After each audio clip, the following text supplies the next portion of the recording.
Baqara surasining 267-oyati Alloh taolo marhamat qiladiki: Ya ayyuhallazina amanu anfiqu min tayyibati ma kasabtum wa mimma akhrajna lakum minal ard. Ey iymon keltirgan bandalar, kasb qilgan pok narsalaringizdan va biz sizlarga yerdan chiqarib bergan narsalarimizdan sadaqa qilinglar. Va la tayammamul khabisa minhu tunfiquna va lastum bi'akhizihi illa an tughmidu fihi. Va ana shu qilayotgan sadaqalaringdan nopokni qasd qilib sadaqa qilmang deyapti. Nopokni, ya'ni eng yomonini, sifatsizini qasd qilmang deyapti.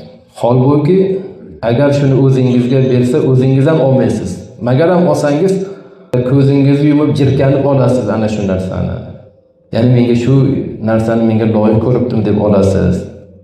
Va alamu annalloha g'aniyyun hamid. Va bilingki, Alloh g'ani, maqtalgan zotdir deyapti. Alloh taolo sizni bunaqangi sifatsiz narsangizga muhtoj emas. Alloh uchun beryapsizmi? Eng yaxshisidan, pokizasidan bering deb Alloh taolo oyat karimada buyuryapti. Mana shu oyat karimani tafsirida Ibn Abu Hotim rahmatullohi alayh Barro radhiyallohu anhudan rivoyat qiladilarki, u kishi aytadilar: bu oyat biz haqimizda tushgan deydi. Ana shu oyat biz haqimizda tushgan. Xurmolarimiz bor edi deydilar. Har bir kishi xurmosining oz ko'pligiga qarab shingili bilan masjidga osib qo'yar edi. Ya'ni u yerda o'sha sipa ahli bo'lardi, taomlari yo'q edi. Ulardan birortalari qornlari ochsa, hassasi bilan qoqib, rang tortgan va pishib yetilgan xurmolarni olib yer edi. Yaxshilikka rag'bati yo'q. Ba'zi kishilar bo'lardiki, bo'lmag'ur yomon shingillarini, ya'ni biraklarini,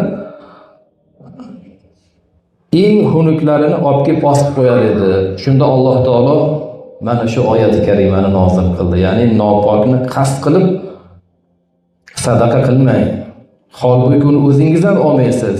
Magar ko'zingizni yumib olasiz, ya'ni jirkanib iloji olasiz deb Alloh taolo mana shu oyat karimani nozil qildi. O'sha bizning davrimizda o'sha xurmolarni osib qo'yadi. Shunda ba'zi birlar haliga dehqonchilikni yig'ishtirganda mana sotsagan hozir olganlar eng yaxshisini oladi, keyin bu yoqdagi qolib ketadi-yu, chaqa-chuqa, qo'rqitishgan, shunaqalarni olib qo'yish, ashunaqalardan ilib qo'yishar ekan. Shuning uchun Alloh aytayapti, berganingizda eng chiroylisini, eng yaxshisini bering. Nopokni ko'zlab, yomonni ko'zlab qilmang degan oyat shunda nozil bo'lgan deb aytib o'tadi.